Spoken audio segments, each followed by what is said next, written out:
buenas tardes amigos, ¿cómo están? Bienvenidos a RG en Vivo. Muchísimas felicidades a todos por el Día de la Primavera y la Juventud. Tenemos muchísima información para compartir con todos ustedes. Vamos a empezar hablando sobre algo que preocupa y mucho a todos y tiene que ver con la venta y consumo de drogas en las instituciones educativas de nuestro país.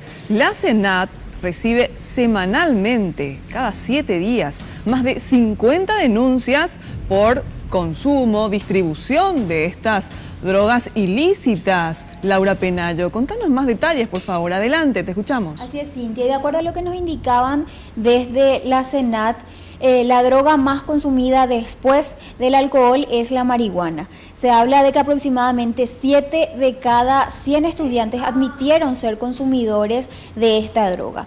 Y las autoridades insisten en denunciar este tipo de casos. ¿Cuáles son los pasos que deben seguir cuando conocen que en alguna institución educativa se consume o se comercializa algún tipo de droga? Escuchemos lo que nos indicaban desde la SENAT.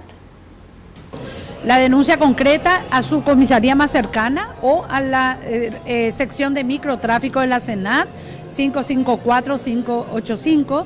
Es directo, ahí se labra un acta, viene fiscalía, se interviene. El acta dentro del colegio también se llama a los padres o tutores. Además de llamar a los padres o tutores, no se expulsa al alumno del colegio, al contrario, buscamos, y esa es la última parte, que haya un compromiso entre los padres y el colegio para que pueda ir a tratamiento.